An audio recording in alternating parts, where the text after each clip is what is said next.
السلام علیکم۔ بسم اللہ الرحمن الرحیم۔ آج کا سوال ہے کہ جس کی ماں زندہ ہے اس کو پیر کی کیا ضرورت ہے؟ یعنی پیر و مرشد اختیار کرنے کی کوئی ضرورت نہیں جب تک ماں زندہ ہے۔ تو اب دیکھتے ہیں کہ بھائی یہ کس کی بات ہے؟ کیا اللہ تبارک تعالیٰ نے قرآن پاک میں یہ فرمایا ایسا کہ والدہ زندہ ہے تو پیر کی کوئی ضرورت نہیں ہے، کسی سے بیعت مت کرو؟ قرآن پاک میں اللہ تبارک تعالیٰ فرماتے ہیں اطاعت کرو اللہ کی، اللہ کے رسول کی اور اولو الامر یعنی اللہ کے ولی کی۔ تو اب یہاں یہ اطیع اللہ و اطیع الرسول و اولو الامر منکم، اللہ کا ولی جو تم میں موجود ہے، جو تم میں سے ہے۔ یہ نہیں فرمایا کہ ماں کی اطاعت کرو، اللہ کی اطاعت کرو، اللہ کے رسول کی اور ماں کی اطاعت کرو، یہ تو نہیں فرمایا۔ اللہ تعالیٰ تو یہی فرما رہے ہیں کہ اللہ کے جو ولی ہیں جو تم میں موجود ہیں ان کی اطاعت کرو۔ اور دوسری جگہ فرمایا کہ حشر میں تمہیں اماموں کے ساتھ، جو تمہارے امام ہیں جن کی پیروی کرتے ہو، جو تمہارے پیشوا ہیں، ان کے ساتھ بلاؤں گا اور تمہارے دائیں ہاتھوں میں تمہارے اعمال نامے پکڑاؤں گا۔ تو اعمال نامے کے دائیں ہاتھ میں ہونا یہ جنت کی بشارت ہے۔ اور یہ نہیں فرمایا کہ میں تمہیں تمہاری ماں کے ساتھ بلاؤں گا اور دائیں ہاتھ میں تمہارا اعمال نامہ پکڑاؤں گا۔ تو یہ اس طرح بھائی قرآن پاک میں تو یہ کسی آیت میں یہ ایسا موجود نہیں ہے کہ ماں کی اطاعت کرو اور پیر کی ضرورت نہیں ہے۔ اگر کسی کے علم میں ہے تو وہ آیت شیئر کر دیں، اس کی بڑی مہربانی، ہمارے علم میں اضافہ ہو جائے گا۔ بہرحال میری نظر میں کوئی نہیں ایسی آیت نظر سے نہیں گزری کہ جس میں اللہ تبارک تعالیٰ نے ماں کی اطاعت کا حکم فرمایا ہو اور یہ فرمایا ہو کہ کسی سے بیعت ہونے کی ضرورت نہیں۔ حالانکہ صحابہ کرام کی بھی والدائیں تھیں، سب کی مائیں تھیں، پھر بھی دیکھیں سورۃ فتح میں وہ نبی صلی اللہ علیہ وسلم کے ہاتھ پر بیعت فرما رہے ہیں، اور اللہ فرما رہے ہیں کہ جن لوگوں نے آپ کے ہاتھ پر بیعت کی انہوں نے میرے ہاتھ پر بیعت کی، میں ان سے راضی ہو گیا۔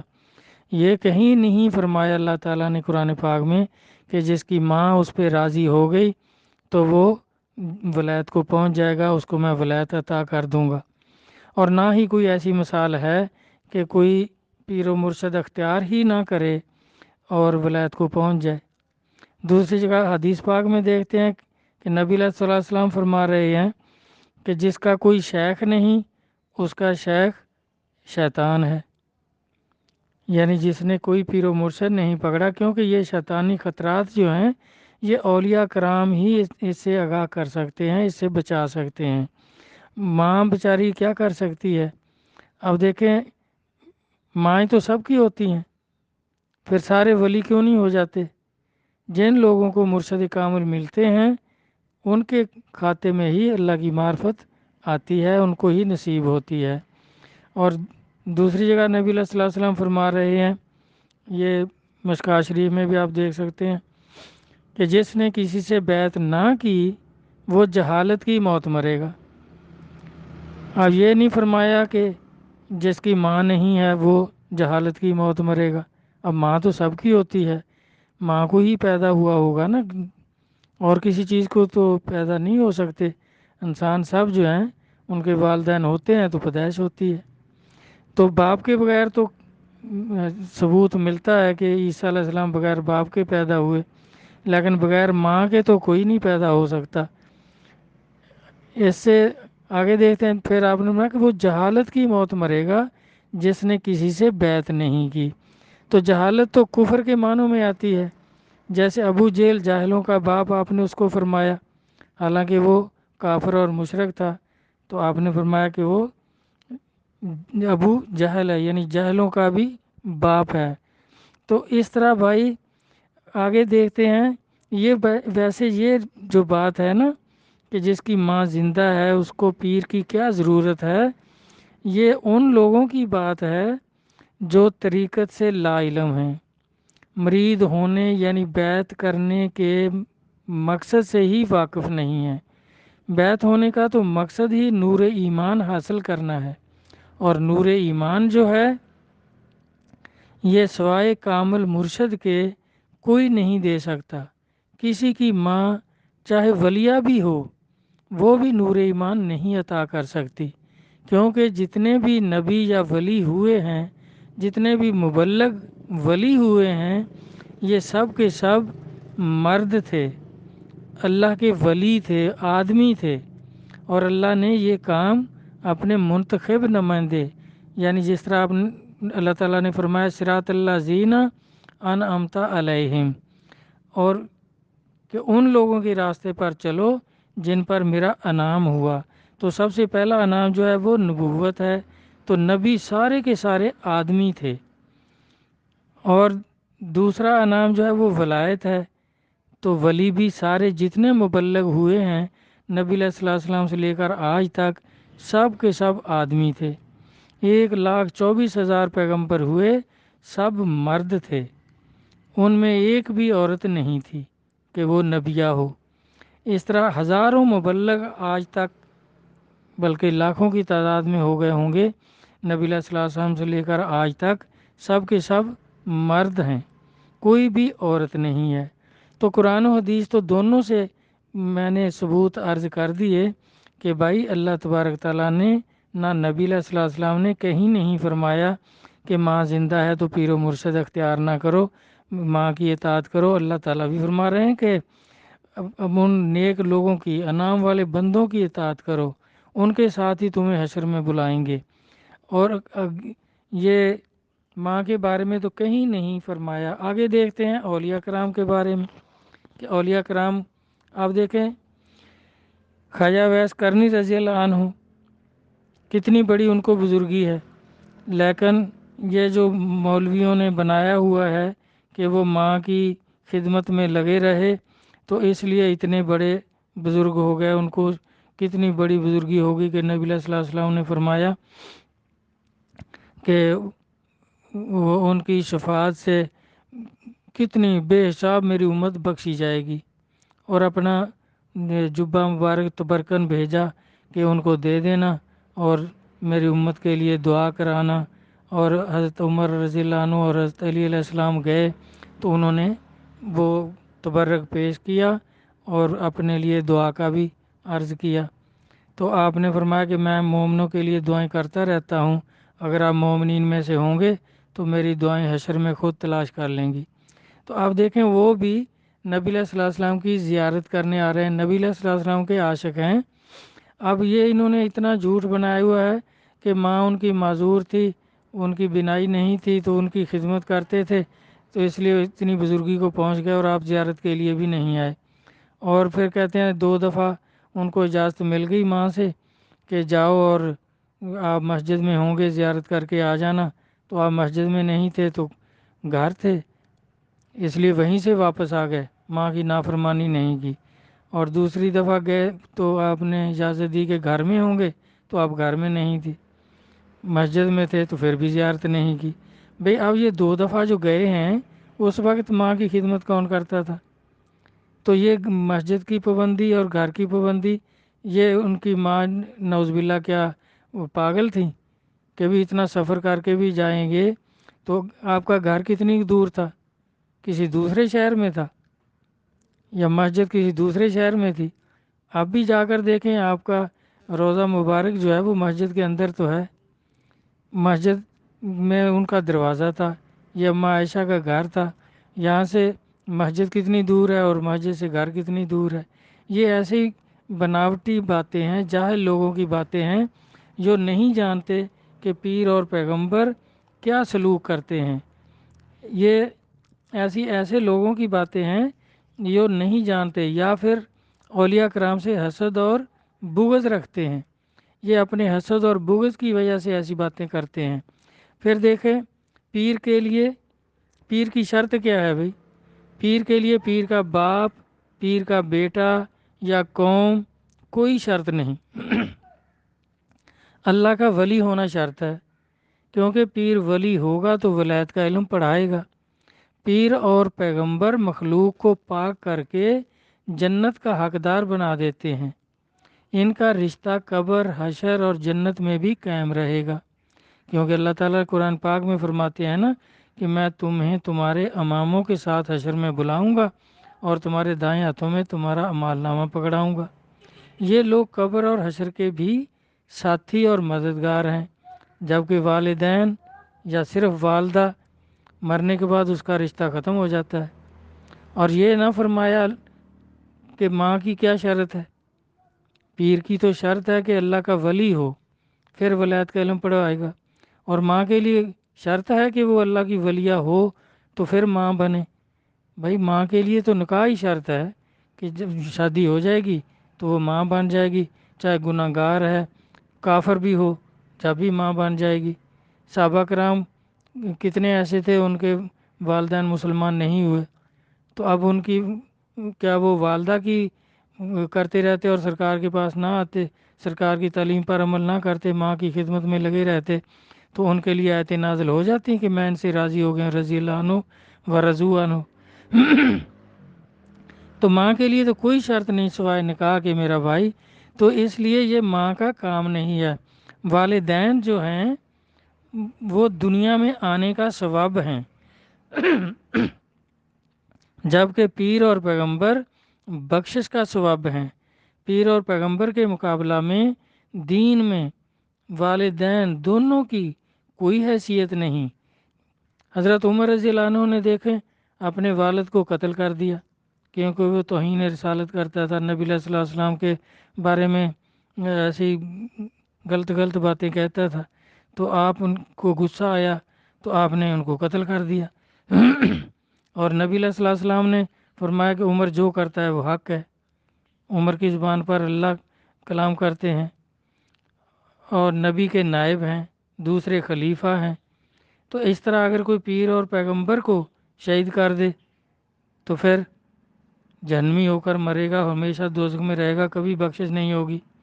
اب آگے دیکھتے ہیں بڑے بڑے علماء کرام، حضرت مولانا روم جلال الدین رومی رحمۃ اللہ علیہ فرماتے ہیں کہ مولوی ہرگز نہ شد مولائے روم تا غلامی شمس تبریز نہ شد، کہ جب تک میں شمس تبریز سے بیعت نہ ہوا، ان سے تعلق نہیں کیا، تو مجھے کوئی علم ہی نہیں تھا، مجھے کوئی علم نہیں تھا۔ ان سے بیعت ہوئی تو اللہ کی معرفت نصیب ہو گئی، مجھے علم نصیب ہو گیا، میں مولوی ہو گیا، علم کے جاننے والا ہو گیا۔ اور یہ نہیں فرمایا کہ جب تک ماں مہربان نہ ہوئی اللہ کی معرفت نہ نصیب ہوئی۔ اب دیکھیں بھائی کہیں سے بھی اس کا ثبوت نہیں ملتا، نہ اولیاء کرام سے، نہ ہی قرآن پاک سے، نہ حدیث مبارکہ سے، کہ والدہ اگر زندہ ہے تو پیر مرشد کی کوئی ضرورت نہیں ہے۔ پیر کا جو کام ہے وہ والدہ نہیں کر سکتی۔ آگے دیکھتے ہیں، والدین کی خدمت ویسے نیکی اور سعادت ہے، لیکن پیر اور پیغمبر کی اطاعت دین و ایمان ہے۔ یہ سعادت، فیض و برکت، ایمان کی دولت، اللہ کی معرفت و رضا، یہ مرشد کامل کے سوا کہیں سے بھی نصیب نہیں ہو سکتی۔ والدین کافر و مشرک سب اولاد آدم کو نصیب ہیں، لیکن مرشد کامل چند خوش قسمت لوگوں کو نصیب ہوتے ہیں۔ میاں محمد بخش صاحب بھی یہی فرماتے ہیں کہ بن مرشداں راہ نہیں ہاتھ آوندے، دودھاں باج نہ پکدی کھیر سائیں۔ اور یہ نہ فرمایا کہ ماں زندہ ہے تو تمہیں راستہ مل گیا ہے، اب پیر کی ضرورت نہیں، یہ تو کسی بزرگ نے نہیں فرمایا۔ آگے دیکھیں بابا فرید الدین شکر گنج قدس سر عزیز ان کا مشہور واقعہ ہے، وہ فرماتے ہیں کہ جب ہم بڑے یعنی عاقل بالغ ہو گئے اور دین کے علم میں فارغ التحصیل بھی ہو گئے، تو ایک دن والدہ صاحبہ نے فرمایا بیٹے مرشد کامل تلاش کرو اور بیعت ہو جاؤ۔ آپ فرماتے ہیں کہ میں نے سوچا کہ میں والدہ صاحبہ کے حساب سے عبادت کم کرتا ہوں، اس لیے پیر و مرشد کا فرما رہی ہیں، میں نے عبادت زیادہ شروع کر دی۔ کچھ وقت کے بعد والدہ صاحبہ نے دوبارہ وہی فرمایا کہ بیٹا مرشد کامل کی تلاش کرو، تو بابا صاحب فرماتے ہیں کہ میں نے عرض کیا اماں مرشد کریم بھی تو عبادت کا ہی فرمائیں گے، میں اب رات دن عبادت کرتا ہوں، اگر آپ کو ابھی بھی عبادت کم محسوس ہوتی ہے تو میں اور زیادہ عبادت شروع کر دیتا ہوں۔ والدہ صاحبہ کچھ وقت کے بعد پھر وہی فرمایا کہ بیٹا مرشد کامل تلاش کرو، مرشد کامل مل جائیں تو انہیں اختیار کرو، یعنی مرید ہو جاؤ، کیونکہ مرشد کامل کے بغیر نفلی عبادت کرنے سے تکبر پیدا ہو جاتا ہے۔ جس طرح ابلیس لعنتی ہوا ہے، وہ بھی بہت زیادہ عبادت کرنے سے متکبر ہو گیا کیونکہ اس کا کوئی مرشد نہیں تھا۔ تو اس طرح جب مرشد کامل مل جائیں تو ان کی اطاعت کرو، اور اسی لیے اس نے بہت عبادت کی وجہ سے ہی شیطان میں تکبر آ گیا کہ آدم علیہ السلام نے تو ابھی کوئی عبادت بھی نہیں کی، میں اتنی عبادت زیادہ کرتا ہوں۔ شیطان ابلیس سے بچنے کے لیے مرشد کامل اختیار کریں۔ پھر آپ فرماتے ہیں کہ میں نے تلاش شروع کی، اللہ نے کامیابی عطا فرمائی، اور آپ خواجہ قطب الدین بختیار کاکی کسلا سر عزیز سے بیعت کر کے ان کی اطاعت میں رہے اور راہ سلوک میں کامیابی سے ہمکنار ہوئے۔ آپ بحر و بر کے کتب ہیں، زمانہ جانتا ہے، دنیا میں یا فرید حق فرید کے نعرے لگتے ہیں۔ آپ کتب مدار ہیں، 2 سلسلے 2 نسبتیں آپ سے جاری ہوئی، صابریہ چشتیہ اور نظامیہ چشتیہ۔ صابر صاحب کتنے بڑے بزرگ ہیں، اور نظام الدین اولیاء ان کو محبوب الہی نہ کہو تو پتہ نہیں چلتا کہ نظام الدین کس نظام الدین کی بات کرتے ہیں آپ۔ اب غور فرمائیں، اگر آپ قطب الدین بختیار کاکی کسلا سر عزیز سے مرید نہ ہوتے، والدہ صاحبہ ہی کو کافی سمجھتے اور والدہ صاحبہ بھی زور نہ دیتی کہ بیٹا پیر اختیار کرو، اور یہ فرما دیتی کہ پیر کی کیا ضرورت ہے، تو پھر کیا ہوتا؟ آپ کو بھائی کوئی نہ جانتا کہ کون ہے مسعود۔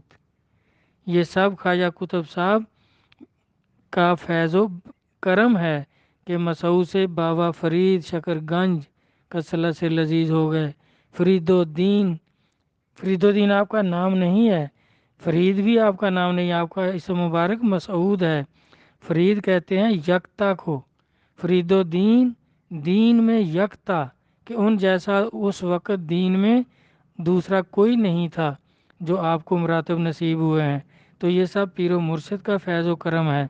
اب دیکھیں غوث اعظم شیخ عبد القادر جیلانی کسلا سر العزیز کتنے بڑے ولی ہیں، کتب ہیں اور پیدائشی ولی ہیں۔ آپ کی والدہ صاحبہ عابدہ زاہدہ اور کتنی بڑی اللہ کی مقبول بندی تھی، اور والد صاحب بھی نیک اور صالح تھے۔ اس کے باوجود آپ نے پیر و مرشد اختیار کیا۔ ابو سعید بن مبارک مخزومی سے مرید ہوئے تو ان سے خلافت یافتہ ہو کر آپ غوث اعظم کہلائے، اور کس مراتب کو پہنچے کہ اعلان فرما رہے ہیں کہ سب ولیوں کے کندھوں پہ میرا قدم، ورنہ آپ تو حسنی حسینی سید تھے۔ آپ کو آپ کی والدہ بھی تھیں اور نیک تھیں، اور ان کی پہلے کتنی اطاعت بھی کی انہوں نے کہ وہ ڈاکوؤں کا گروہ آپ کو دیکھ کر، آپ کی ایمانداری کو دیکھ کر، آپ کے سچ کو دیکھ کر سارے کے سارے تائب ہو گئے تھے، کیونکہ آپ نے وہ دینار بتا دیے کہ میری گدڑی میں ہے نکال لو، تو انہوں نے کہا تو نہ بتاتا تو تیرے یہ پیسے بچ جاتے۔ تو آپ نے کہا میری ماں نے بولا تھا جھوٹ نہیں بولنا۔ اب دیکھیں ماں کی کتنی فرما برداری کر رہے ہیں، اور ماں بھی کتنی نیک ہے، وصیت کرتی ہیں کہ نصیحت کرتی ہیں کہ جھوٹ نہیں بولنا۔ پھر بھی آپ مرید ہوئے ابو سعید بن مبارک مخزومی سے تو ان مراتب کو پہنچے۔ جتنے بھی بڑے بڑے ولی ہوئے ہیں، داتا صاحب دیکھیں، وہ بھی ماں کی فیض سے نہیں داتا کہلائے، وہ بھی قتلی علیہ رحمت سے مرید ہوئے، ان کی تعلیم پر عمل کیا تو علی سے داتا علی حجویری ہو گئے۔ تو اس طرح جتنے بھی بڑے بڑے بزرگ ہیں سب کے سب دیکھیں مرید ہیں۔ اور یہ جو کسی نے کہا ہے، یہ تو نبی علیہ الصلوۃ والسلام کے فرمان پاک کے مطابق ابن ماجہ جلد دوم فرقوں کا باب، نبی علیہ الصلوۃ والسلام فرما رہے ہیں 3993 نمبر حدیث ہے کہ میری امت کے 72 فرقے ہوں گے، سنتین و سبعین فرقتن کلہ فی النار، کہ 72 فرقے ہوں گے، سارے دوزخی ہوں گے، سب آگ میں جائیں گے۔ یہ جو لوگ ہیں، یہ جو 72 فرقوں کے دوزخی مولوی ہیں، یہ ان کی بات ہے کیونکہ یہ اولیاء کرام سے لوگوں کو متنفر کرتے ہیں کہ ماں ہی کافی ہے، بس بزرگوں کے پاس جانے کی ضرورت نہیں ہے، بیعت ہونے کی ضرورت نہیں ہے۔ تو نبی علیہ الصلوۃ والسلام کے فرمان کے مطابق یہ ان دوستیوں کی بات ہے، نہ ہی اللہ کا فرمان ہے، نہ ہی نبی علیہ الصلوۃ والسلام کا فرمان ہے، نہ ہی کسی اللہ کے ولی کا فرمان ہے کہ ماں زندہ ہے تو پیر کی ضرورت نہیں۔ سب کا یہی عقیدہ تھا، سب اولیاء کرام متفق ہیں کہ والدین جتنے بھی نیک ہوں پھر بھی پیر کی ضرورت ہے، پیر بھی مرشد کامل ہو، اللہ کا ولی ہو، اس سے بیعت کر کے اللہ کی معرفت کو آپ ضرور پہنچیں گے انشاءاللہ۔ اللہ کے رسول اور اولیاء کرام کے فرمانات کو سمجھنے کی توفیق عطا فرمائیں، اور ان دوستیوں کے باتوں سے حفاظت فرمائیں، ہر مسلمان کی حفاظت فرمائیں۔ تو آمین۔ اللہ حافظ۔